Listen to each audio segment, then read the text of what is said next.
So I'm going to go on ahead and get started. I've got a couple of announcements. Hopefully some others will have gotten the calendar invite in time to rearrange their schedules and come on through.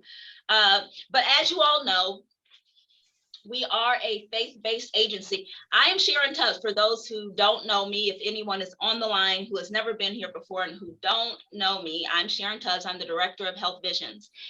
So we start each and every meeting with a meditation or prayer. This is a faith-based agency. However, we do not want to offend anyone. So if that's not your thing, just mute me for about, I'm going to say, a minute and a half. And I will be done. And then you can come back on and get some of the juice and the meat that's going to be presented during today's session. And so I was trying to find a meditation or a prayer that I wanted to say today. And I kept coming back to this familiar passage. So some of you, this will sound familiar to you. It's from Ecclesiastes 3. I'm reading a different translation from the Voice translation, and it reads as follows. For everything that happens in life, there is a season, a right time for everything under heaven. A time to be born, a time to die, a time to plant, a time to collect the harvest, a time to kill, a time to heal. A time to tear down, a time to build up, a time to cry, a time to laugh, a time to mourn, a time to dance, a time to scatter stones, a time to pile them up, a time for a warm embrace, a time for keeping your distance, a time to search, a time to give up as lost, a time to keep, a time to throw out. A time to tear apart, a time to bind together, a time to be quiet, a time to speak up, a time to love, a time to hate, a time to go to war, a time to make peace. What good comes to anyone who works so hard all to gain just a few possessions? I have seen the kinds of tasks God has given each of us to do to keep one busy. And I know God has made everything beautiful for its time. God has also placed in our minds a sense of eternity. We look back on the past and ponder over the future, yet we cannot understand the doings of God. I know there is nothing better for us than to be joyful and to do good throughout our lives. To eat and drink and see the good in all of our hard work is a gift from God. I know everything God does endures for all time. Nothing can be added to it. Nothing can be taken away from it. We humans can only stand in awe of all that God has done. What has been and what is to be already is. And God holds accountable all the pursuits of humanity. I thought that was a word for this season, because there is a time for so many different things in our lives, and we just adjust to the time and the season and pursue always those things that are more meaningful than ourselves. And I know that that's what we as leaders, as people in the community, want to do, to serve others for something more meaningful than just ourselves. So I leave that word with you, and I hope you have a wonderful, wonderful day thinking about some of those things that were presented to you for those who believe. Now, just a couple of announcements. I'm going to be leaving early. I'm going to have to leave the meeting a little bit early to go to a friend's funeral. And so I'm going to start the meeting, but Miss Peggy Hayes is going to end the meeting as I will be gone. Also, before then, I wanted to make note of our upcoming meeting in September. We had planned to have an in-person meeting for members of the coalition in September at the library. And we were going to do kind of like a round table thing and all of that. And then this Delta variant thing came and just kept coming, and is still coming, and is so persistent that we think we're going to have to cancel that, because it was a week. It's September 16th, so it's actually just 3 weeks away or so, because we had to move that date.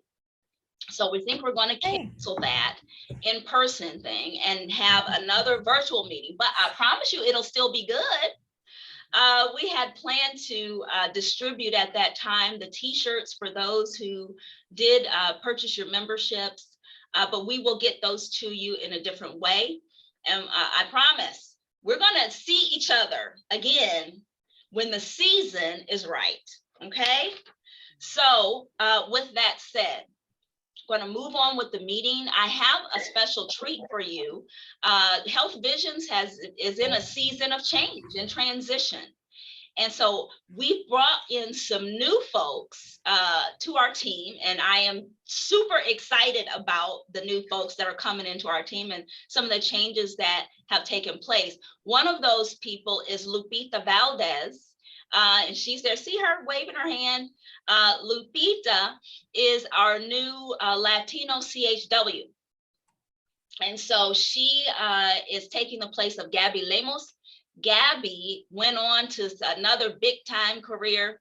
And so we wished her well and had a going away for her. And Lupita is now making her way throughout the community, getting to know people, building relationships on behalf of our Latino population, and doing an excellent job there. So if Lupita calls you, that's who it is. See her little smiling face. And so hopefully she will be able to forge some partnerships with your organizations as well. The second person who is new to our team is Javier Zaragoza. Javier. Okay, so Javier comes to us with a number of skills. He is now our wellness coordinator. Javier is our wellness coordinator. And if you are not speaking, if you could mute yourself. So Javier is our wellness coordinator, and he's going to be doing some wonderful things in the community, building a slate of new programs and workshops, working with churches and all those types of things. So he's got a lot on his plate, and he's building from the ground up, and he is Mr. Creativity, and he's going to do a wonderful job. So if he too calls you and wants to forge a partnership and arrange some things, that's who it is. That's Javier, short Jav Zaragoza. Okay. And today, Javier is going to start out with motivational interviewing. So I don't know how many people know what motivational interviewing is. Okay, some kind of raise your hand slowly. Well, Javier is kind of an expert in this, we're going to say, and motivational interviewing is central to community health workers and the work that community health workers do. So I'll let him tell you a little bit about that and his past. Javier was the general operations manager. I think I've got that right. Yeah. He's a former general operations manager and principal staff development trainer for Allen County Community Corrections. So he knows a lot about helping people to, or inspiring people to change negative behaviors. So Javier, without further ado, I'm going to give you the floor. We didn't even talk about who's going to share your screen, but can you share your screen? I'm going to do my very best. First okay.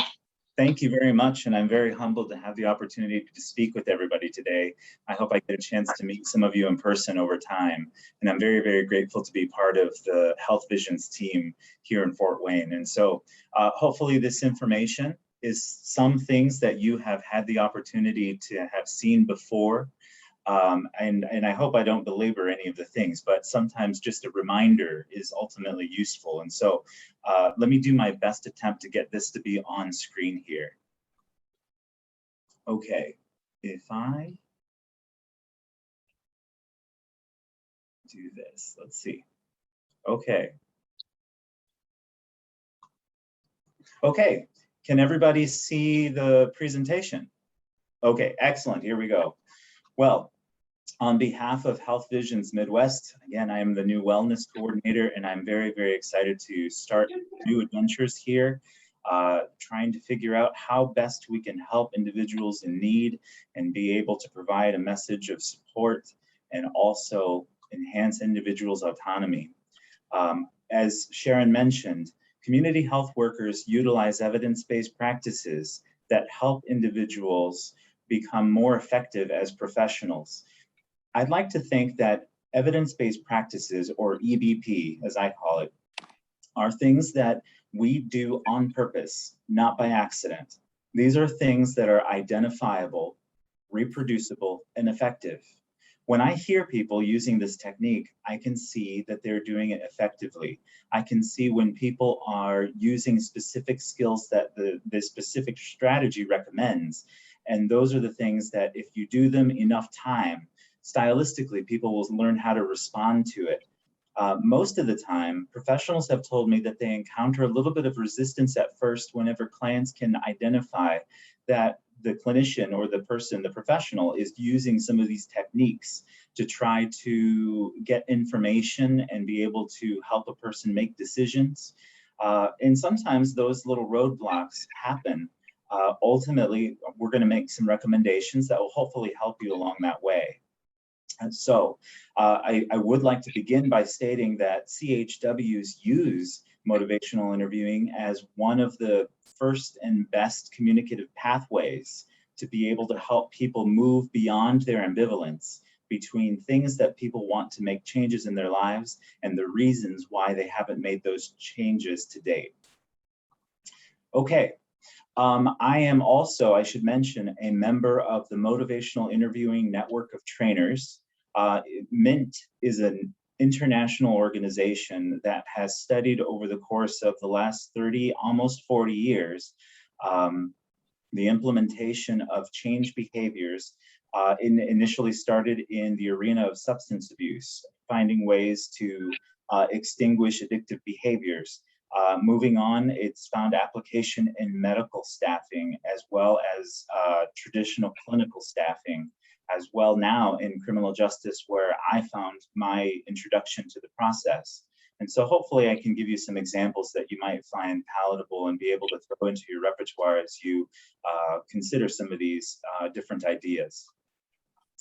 The first thing that I want to mention, I've said like 3 first things at this point, so let me continue and say, the very, very first thing that I encountered as a criminal justice professional is that everybody develops a style. Everyone has a natural way of communicating, and some people are very effective at it. We all know somebody back in our office that has a specific way of communicating with people. Sometimes we have people who are naturally good at speaking with other people, making people feel comfortable, or sometimes giving somebody a little bit of tough love to be able to convince somebody to jump aboard and do things that we want them to do.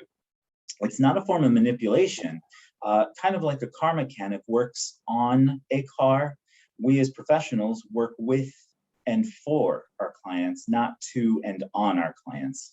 And so I will say that the old belief, in my opinion, is that everybody does things differently and that's okay. However, as a professional working in human services, we have the responsibility, if there is a mechanism out there that can help us be more effective, more palatable to our clientele, and we see results, we have the responsibility to try some of those ideas and see how those might work. If this was a face-to-face interaction, I would certainly stop here and ask you, what are your thoughts about this slide? But I certainly would like to invite you to have some questions or comments at the end of the presentation. One of the things that we need to mention about motivational interviewing is that this is a technique that's best used when you have a specific behavior that you're attempting to target. For example, smoke and cessation is a very common topic. A lot of folks, maybe even ourselves, are working toward that goal. Weight loss is a common one that we discuss and communicate with in some of our training workshops. I'll mention that if it's something that you want to change about yourself, but something that you have not accomplished the change yet, Perhaps it's for two reasons. I'd like to lose weight, but I also love my mother's tacos. And so I can hear a natural heartbeat, for instance, a reason to change. And then I vocalize reasons why I haven't made those changes ultimately yet. And so I always encourage folks to identify what it is that they are thinking about themselves that they would like to adjust. So let's talk a little bit about some of the features of motivational interviewing, and then we'll have a brief discussion of some of the techniques and basic tools that we use. Motivational interviewing, as I mentioned, is an evidence-based technique that has been effective for folks that are in the stage of change. If you're talking about some of the initial research with regard to substance abuse cessation, the research indicated 3 different types. I know that there is a traditional model where people say, these are your behaviors, and as a result of some of the things that are clinically understandable about some of our habits, we can say that you fall into a diagnosis. The traditional form of treatment had been effective for some, but not all. There was a second group of people who were supposed to take substance abuse treatment, but didn't actually sign up. They were just supposed to take treatment. And then there was a third group where motivational interviewing was a technique and style and strategy that was used to help people identify their personal intrinsic reasons and motivations for change. And the research showed always that the individuals who worked for an autonomous, intrinsic reason for making adjustments in their lives were more effective to be able to remain sober longer compared to people who attended the traditional substance abuse treatment programming, as well as, but there was something that was very interesting. There was the second group of people who didn't enter treatment but were supposed to. They actually completed treatment at a higher level than some of the people who were initially beginning substance abuse treatment in the old mechanisms, the old ways. The interesting thing about that is to say that the impact of personal motivation for change can be very effective, even in the absence of actual interventions from professionals. And so it seems like there is a little bit of a special power that we can tap into, the strength of the individual, and work from that perspective. So our encouragement is to work with and for individuals, not to and on them, as if we were going to install software in our computer. I will recommend that this is considered a strategy and not a program. A strategy, in my opinion, is something that we can apply a technique, something that other people can see. At the same time, it's not directly the intervention. The intervention is a set of guidelines and specific topics that other people have the opportunity to apply and enroll and engage. But this is a communication technique that, as you progress in your experience with it, just becomes your way of being. And so it's very clear. A lot of times when people use this technique, I've seen people go into their offices and say, in that last meeting, I MI'd that person so well. It's not the intervention itself. It's just ultimately a style of communication, which we'll discuss a little bit more in a moment. It is a goal-oriented technique. Our goal is to be able to identify something that the participant is going to change in their life. If it, for example, if it was smoking cessation, we have a clear idea. We all know the Surgeon General's warnings. We understand the risks of the behavior of smoking. At the same time, we also recognize that there are a lot of reasons why people find it profitable to continue smoking, despite the cost, despite the risks. With that in mind, we always work to raise awareness without raising defensiveness. If you say, smoking is bad, don't you care about your kids? You can hear some blame in that type of approach. However, if you say, I understand smoking is very, very difficult, and for some, it makes the day go by. At the same time, there are reasons why a lot of people are thinking about smoking. What are some of yours? Let's talk a little bit about the language of change. If we were face-to-face, I would ask you all to consider what are some of the things that people vocalize whenever they are contemplating the idea of making changes in their lives. For example, if I look in my closet, in my wardrobe, there are a variety of clothes that I used to be able to wear that I can't wear presently. And so I'd like to be able to fit in those again. When you hear somebody vocalize things that I wish things were different, at the same time right now, I know that I'm not quite where I would like to be. That is vocalizing the desire to change. If somebody has a more dramatic reason, for example, when people say, things have to change, I keep fighting with my significant other, I'm unhappy, but I really don't want to lose this long relationship that I really feel strongly about. I have a big commitment to him or her and my family.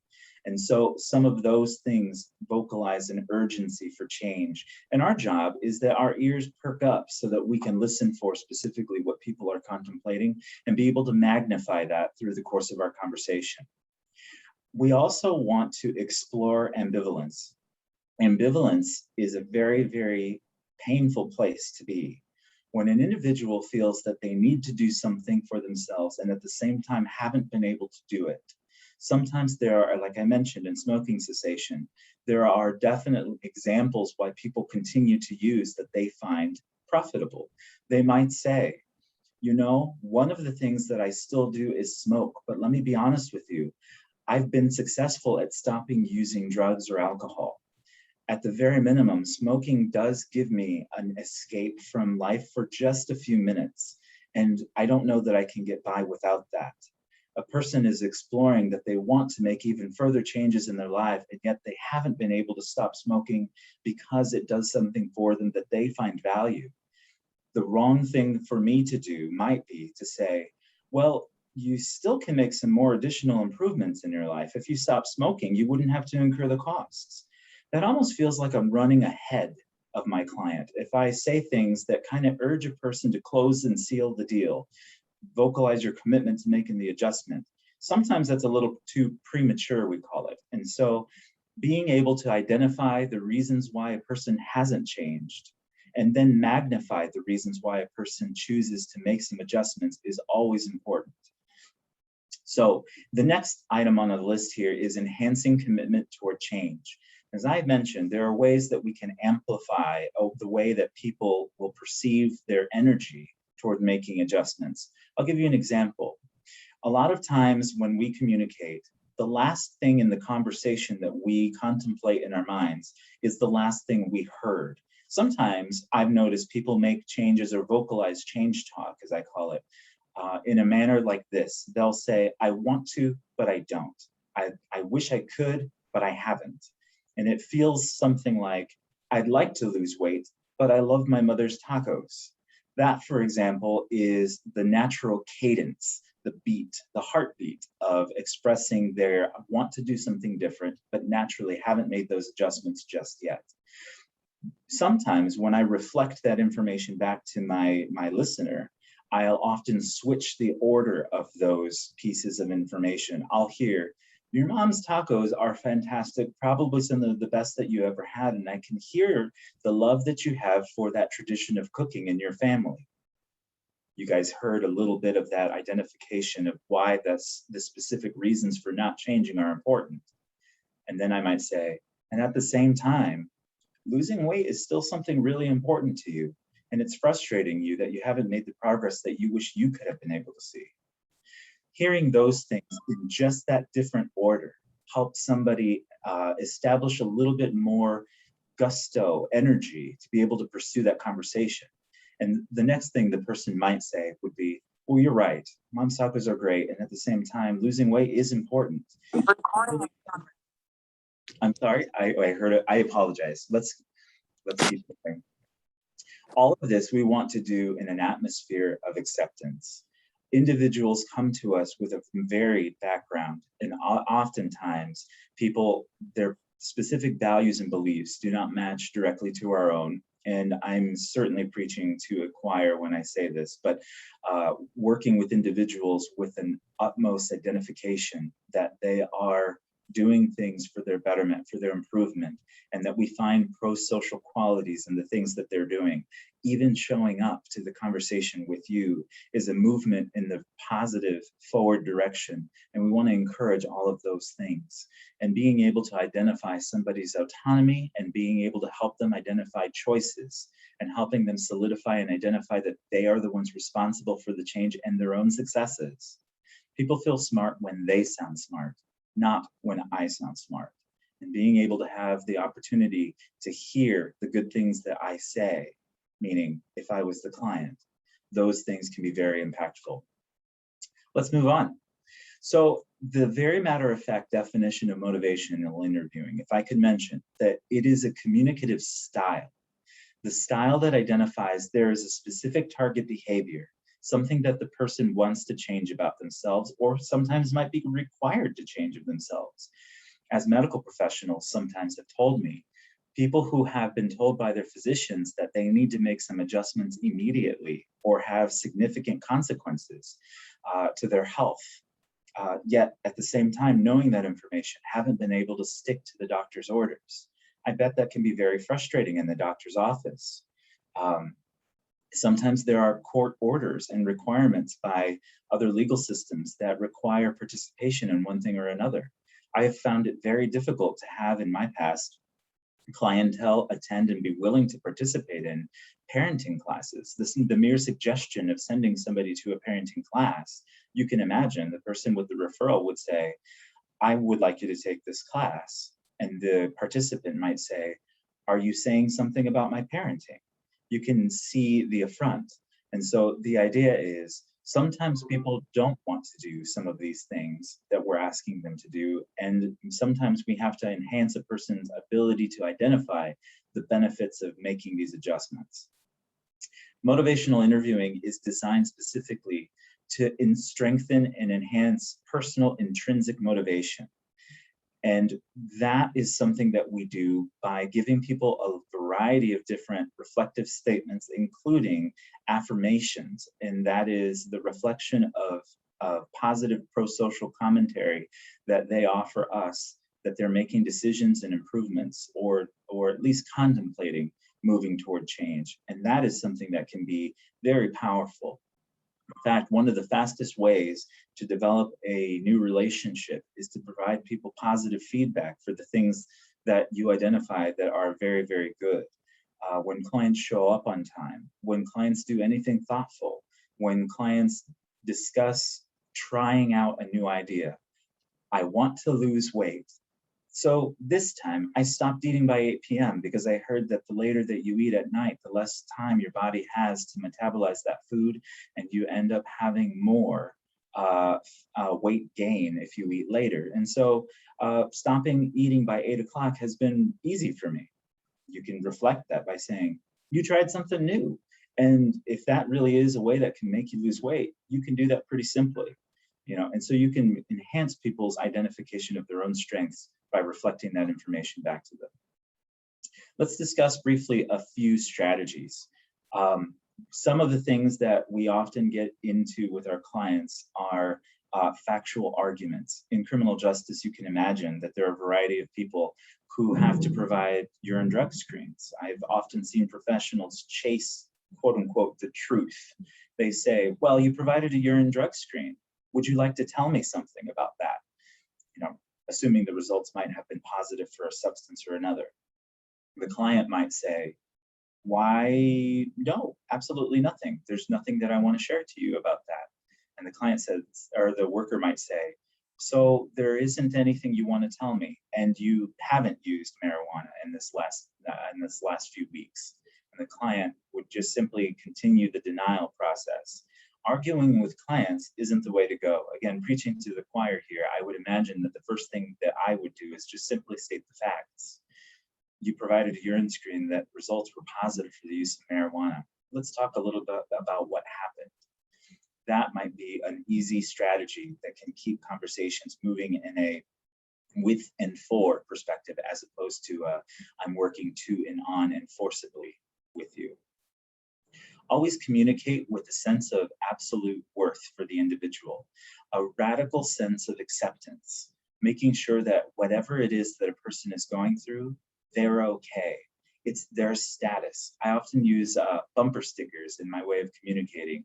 One of those that I like to use most is meet the client where they're at. It means if I'm walking with somebody, let's assume that we have some sort of a tether between us. Walking with somebody might feel that there's a nice slack in the tether between us. It's not me rushing ahead faster and walking briskly and dragging along the client. It's something where there is an agreed upon speed. And I want to make sure that the client knows that where they're at, the speed that they're walking is okay. We can enhance that, but it's going to be done collaboratively, and we're going to do that together. At every turn, I would like for you all to support autonomy. The client has the ability to make decisions. If you're anything like me, I have a variety of different solutions for problems. And when people ask me, hey, I would like some help to solve this problem, my very first reaction might be, have you tried A, B, or C? And I don't know that that is naturally the thing that we like to do with people contemplating change. I would like to recommend, as hard as it might be, to start with the perspective of, what have you tried? Let's take a specific look at some of the things that individuals can try to make changes with and be able to move in the right direction. Okay, so I have a little bit of a notice. There is some information here that we will likely not get to, but we'll certainly send out the information to you at your request. And so we'll continue to look through some more things that I wanted to share with you in the time that we have remaining. One of the things that we need to focus on is every time that a participant comes to show up with you, any opportunity to communicate with a client, we have to assess the degree of commitment that the individual has toward making changes. To give you a small recommendation, sometimes people's level of motivation for trying something new does increase or decrease, and that is something that can be a little bit of a challenge. Asking a client how they're doing today and what have they tried since the last time we met is definitely an important strategy. Let's talk a little bit about, if you permit me to move a little bit forward, a couple of bumper stickers, and then I'll end on those. The first one that I'd like for all of you to consider is this reaction that most of us tend to have. When we use motivational interviewing, our goal and idea behind our strategy is to raise the client's awareness that something important needs to be thought of. We want to raise awareness for the need for change without raising their defensiveness. And we do that by enhancing some of the things that individuals might already be trying and give them credit for that, or have them consider the improvements in life if they were to pursue some new strategies. We can do that in a spirit of motivational interviewing where we collaborate with the client. We have a positive regard for clients.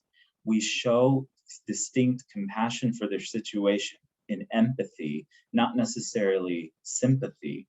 And the fourth, we always want to include the opportunity for the client to communicate their own willingness to look into things. If a client says they're interested in going back to college, for instance, we might ask them to see where they're interested in going and what have they started already. The second mantra might be this one. The person with the problem is often the person with the best solution to the problem. I'll suggest that it's our natural reaction to be able to try to solve people's problems. We don't have time, and so enough in a day, and so it always is profitable for us to be able to save time and move ahead and be able to give people solutions before they're ready for them. But I would like to encourage us all to consider and commit to allowing our clientele to be able to vocalize what they've tried and be able to focus on solutions for themselves. If we say the best way to lose weight is to join a gym, for instance, somebody might disagree if they say the best way for them to lose weight is simply to watch what they're eating and join a program of other peers that are moving toward the same goal. And the last mantra that I would like to suggest to you is to listen to understand as opposed to listen to fix. I would encourage us not to fix what's wrong with clients. Clients don't always understand that there is something that's maladaptive or misadjusted or misunderstood in their situations. We want to make sure that we can vocalize what people don't understand, and sometimes we can enhance their awareness for things that are not right by simply just restating things that they say to us. My children, for instance, one of mine yesterday decided to take a toy that the other one was playing with, and needless to say, I got the complaint. And so I asked the one that took the toy, so what would you think it would be like if someone took your toy?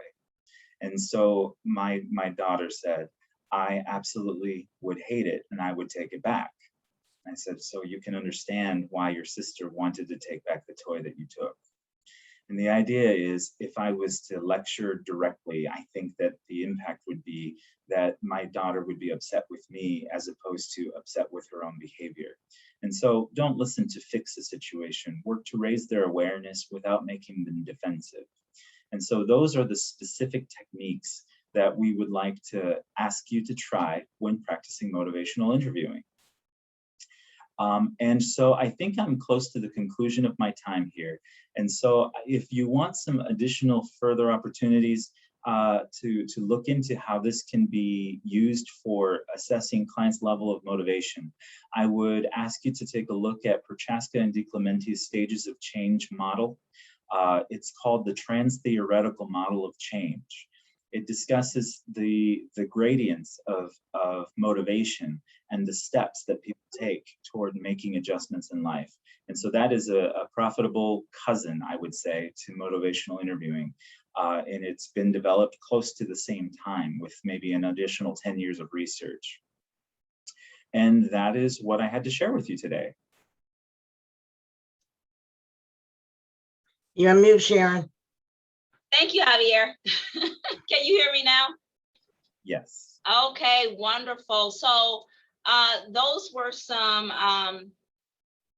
wonderful strategies and techniques and information about motivational interviewing. I think that's a skill and a technique that many of us in human services can improve on and need. I know I do, and want to improve on in terms of working with our clients and people that we encounter on a daily basis who would like to change things about their lives and who we can inspire to do so. We talk about that HealthVisions Midwest during our community health worker training, which is a 40-hour course.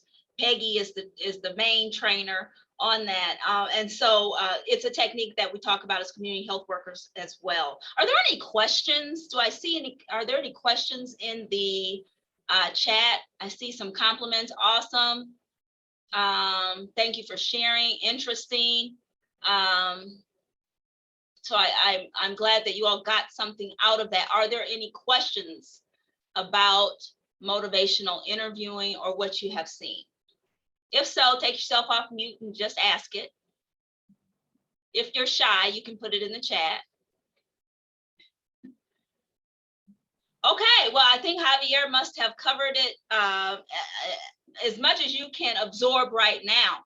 As Javier said, we will send out that information, the slides, and we will be putting the presentation on our YouTube page. We haven't done enough of that. You guys may not realize, but these presentations are on our YouTube page, and so you can go back and look at the different presentations throughout the year. Maggie, I think you did have your hand up.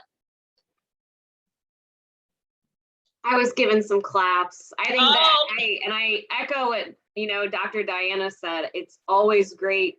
We have our comfort zone for how we do things when we interact with clients. It's always really nice to hear new techniques and be like, oh my gosh, that makes brilliant sense. And when you talk about tacos, you're automatically going to have my attention. So I think that was a good example. Glad. Thank you, Maggie. And Dr. Andra is saying, well-informed presentation. MI is a great intervention approach across all sectors. Thank you. Dr. Diana, I like the way not being the only way. Openness to change is good for everyone. Okay, thank you for those comments. If there aren't any questions or further comments that you'd like to share, we will move on with the agenda.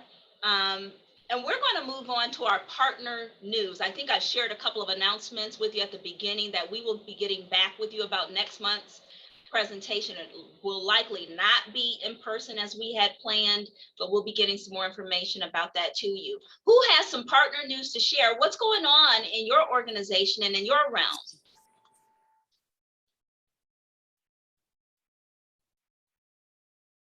This is Colleen. I'm from Stop Suicide Northeast Indiana, and I often have a conflicting meeting. So I haven't been able to join you guys for a while. So I'm super glad to be here and to meet the new staff and to see all your lovely faces. I know a lot of you. September is Suicide Prevention Month.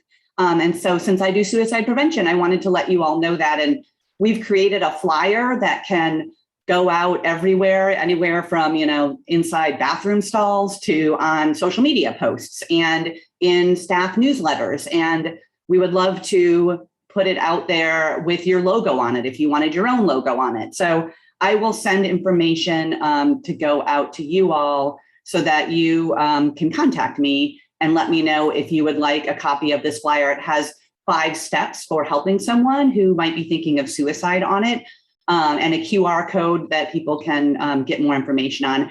And for those of you who don't know, we always have our candlelight ceremony for suicide loss. So if you know anybody who has lost someone to suicide, we meet in the lovely Rose Gardens of Lakeside Park, and we do some remembrance activities. We have a speaker, we have a little bit of music. It's a short evening. It's 6:30 to 8, and it's September 9th this year. And I can get that flyer out to you. We would love everyone and anyone to come and support, show support for those who've been lost to suicide, but also raise awareness. And we will have a mayoral proclamation from the mayor's office as well. So thank you. Thank you, Colleen, so much for that, and welcome Thanks. back. Would you send that information directly to me? I did put my email in the chat. I should announce also that Carla Harrison is not working with HealthVisions Midwest anymore. And so if you have any information that you would like us to tell the coalition, please do send that directly to me. Thank you for telling me that. Yes. I would have tried to send it to Carla, so that's perfect. Thank you. Exactly. Everybody has been sending things to Carla for a few years now. Kim Tromley, I see that you have your hand up. Yes, hello. Hello. I would join you by video, but I'm taking my daughter to Cincinnati Children's, so I'm driving.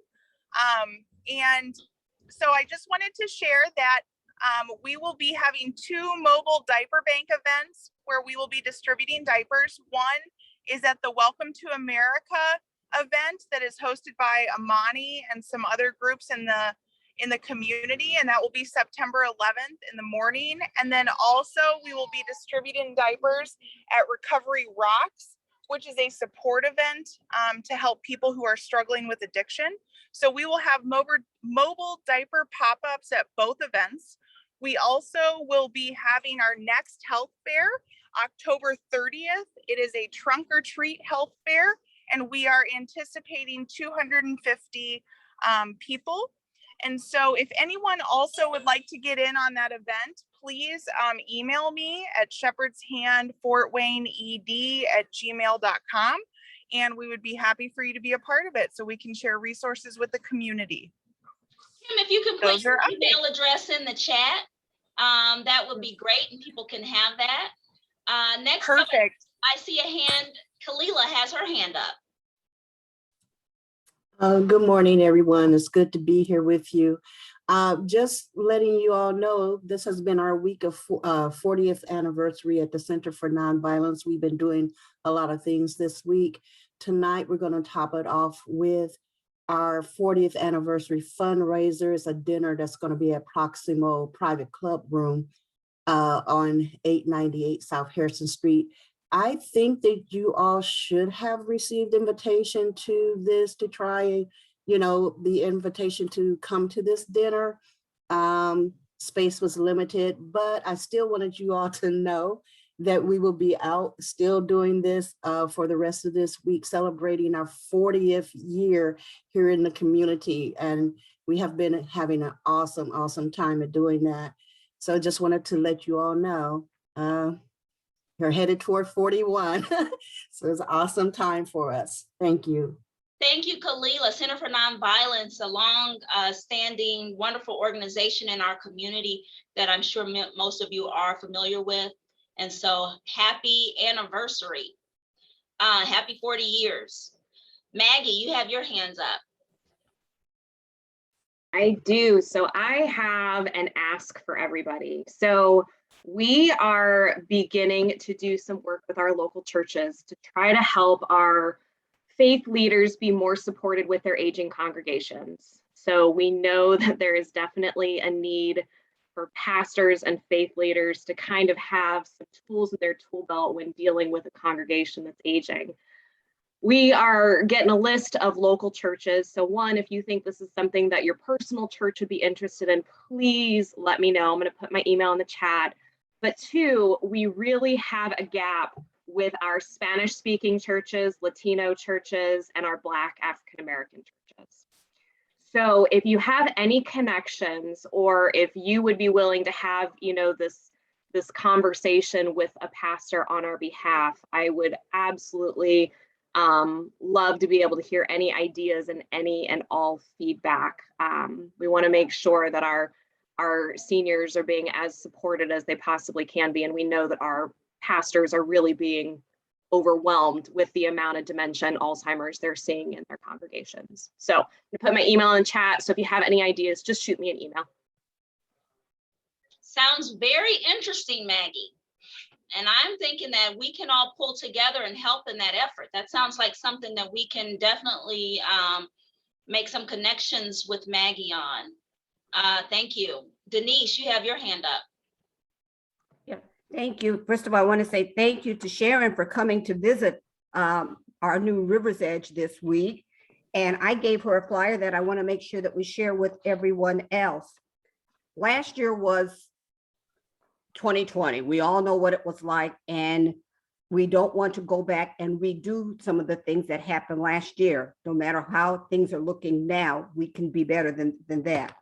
But what we did do this year was look back at 2020 as a community and look at what caused the different protests that we had in our community and what were the promises unfilled that we're still living with those problems.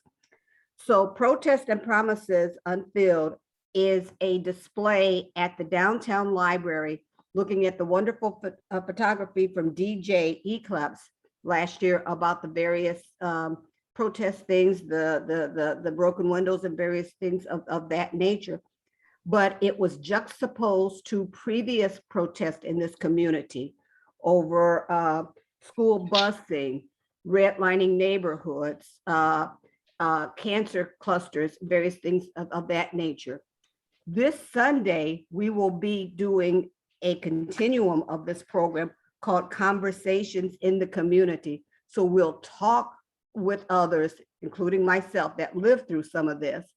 But future conversations will include an in-depth look at what has happened in housing over the decades, what has happened with employment and diversity issues in our community.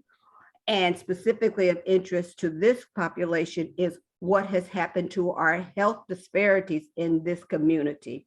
Why do we still have food deserts, and why do we still have higher issues of diabetes and obesity and things of that nature?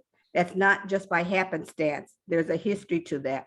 So I ask you to join me if you can this Sunday, and I'll give you information when these other conversations come about, because I really think that we are a community. Even though we have our little silos, we are a community, and we all have to pull together so that we don't relive our negative histories in this community.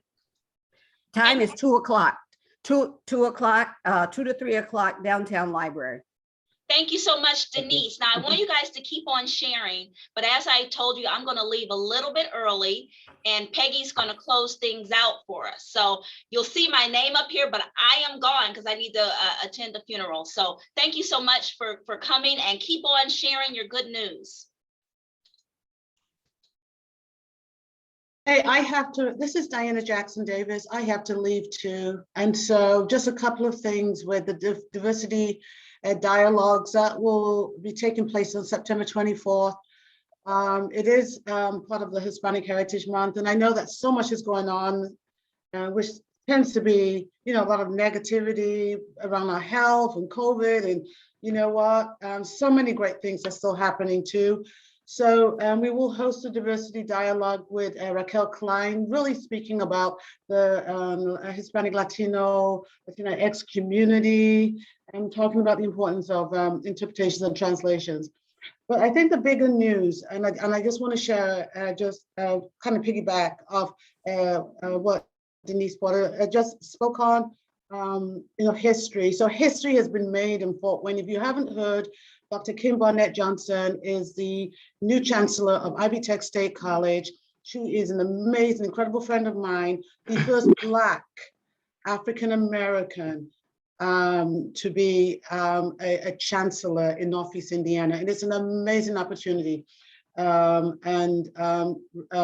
Tech is dear to my heart. I've been there for 23 years, teaching as adjunct and serving as the International Officer in Diversity Affairs for 16 years. And so very dear to my heart. I know the solid programs that they produce. I know the health programs, the liberal arts, all the work that they're doing in our community is phenomenal. And so some information will be coming out about her reception. I hope, and I will hope to get the information out and send to Sharon so that we can share this information and get invites, to all of you, so you can come in and meet and greet this person. She's humble, kind, true to herself, but it's amazing history, particularly for African Americans in this community. So that was my announcement. Thank you. Jarita? I just wanted to put a plug in for community health worker training. Our next virtual class is from September 17th to October 22nd. We are one of only 3 organizations that are accredited statewide by the Indiana Community Health Workers Association. So this is a combination of a tutorial-based online class and then online virtual Zoom classes that are led by the phenomenal team of Peggy Hayes from HealthVisions Midwest of Fort Wayne and Pat Turner, who acts as a contractor trainer. If you need any information on it, please consult our website, hvusa.org. Thank you, Sharita. Mm-hmm. Anyone else? I see May, I see you. All right, I had a little trouble with connectivity. I wanted to give a couple of things. September 1 is our fall grant deadline. So if you have ideas reaching out particularly to vulnerable populations to improve health and wellness, we're looking for those that we should be considering investing in. We'd love to hear your ideas and thoughts. All the details are on our website.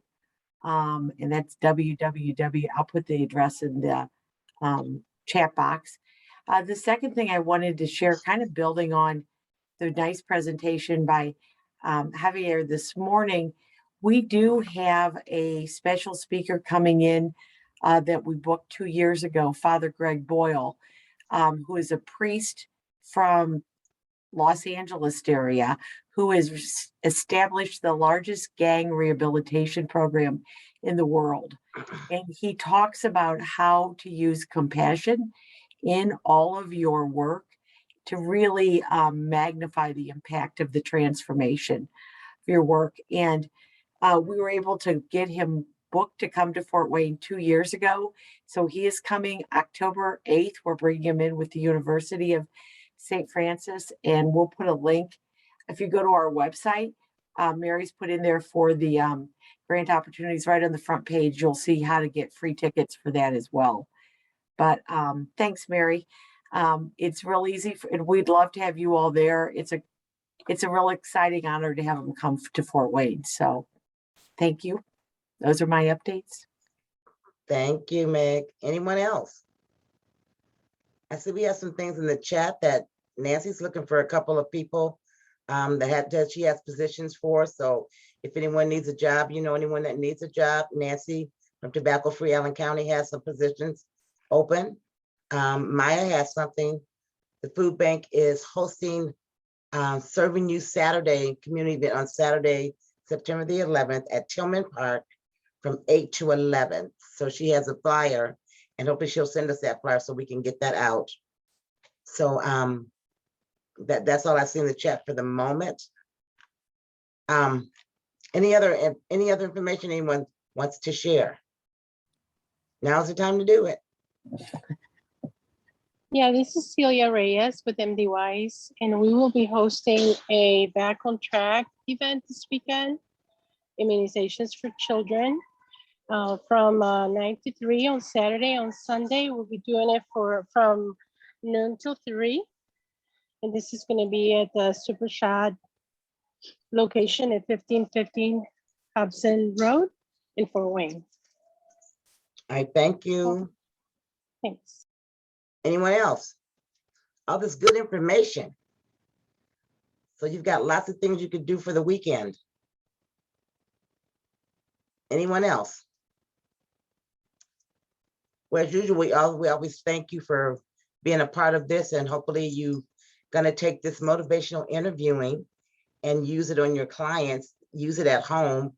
This is some of the things that we teach on our community health worker training. We don't go as in depth as Javier did, but we do motivational interviewing, and we do stages of change. So anybody that's interested in coming to our class, we'd love to have you. We're still doing virtually, but we're having a great time.